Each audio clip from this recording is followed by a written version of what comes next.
"The entire affair is shrouded in mystery," said D'Arnot. "I have it on the best of authority that neither the police nor the special agents of the General Staff have the faintest conception of how it was accomplished. All they know, all that anyone knows, is that Nikolas Rokoff has escaped.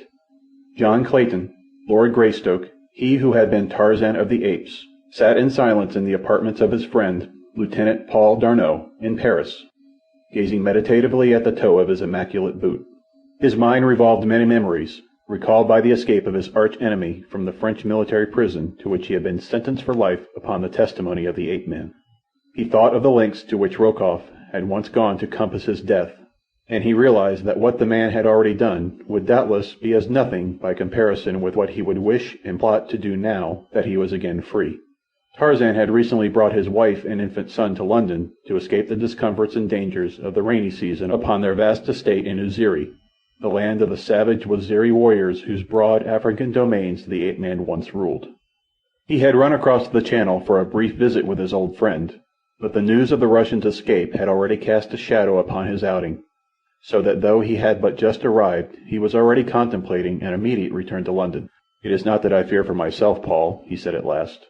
"Many times in the past have I thwarted Rokoff's designs upon my life, but now there are others to consider. Unless I misjudge the man, he would more quickly strike at me through my wife or son than directly at me, for he doubtless realizes that in no other way could he inflict greater anguish upon me.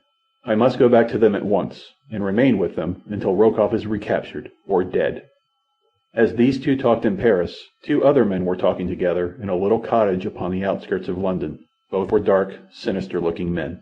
One was bearded, but the other, whose face bore the pallor of long confinement within doors, had but a few days' growth of black beard upon his face. It was he who was speaking.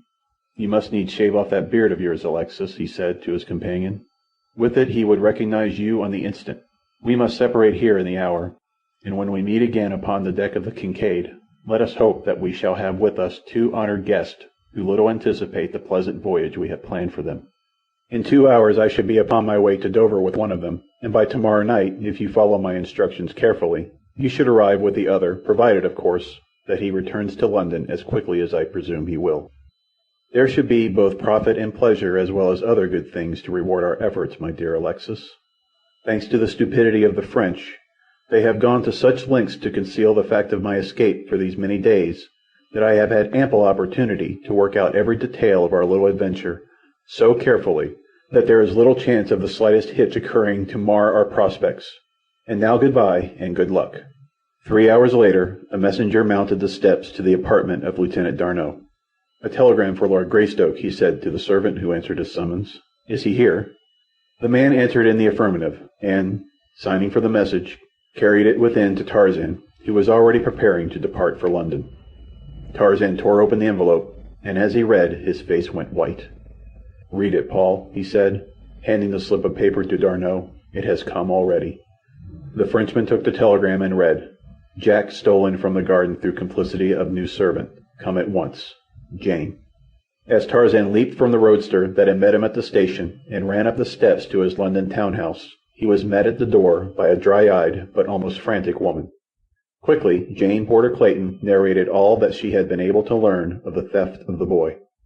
The baby's nurse had been wheeling him in the sunshine on the walk before the house, when a closed taxicab drew up at the corner of the street. The woman had paid but passing attention to the vehicle, merely noting that it discharged no passenger, but stood at the curb with the motor running as though waiting for a fare from the residence before which it had stopped.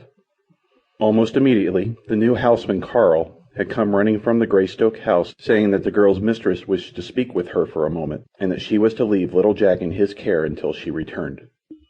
The woman said that she entertained not the slightest suspicion of the man's motives until she had reached the doorway of the house, when it occurred to her to warn him not to turn the carriage so as to permit the sun to shine in the baby's eyes.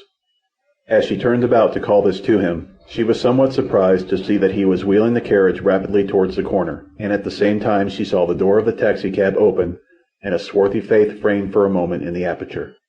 Intuitively, the danger to the child flashed upon her, and with a shriek she dashed down the steps and up the walk toward the taxicab, into which Carl was now handing the baby to the swarthy one within. Just before she reached the vehicle, Carl leaped in beside his confederate, slamming the door behind him. At the same time, the chauffeur attempted to start his machine.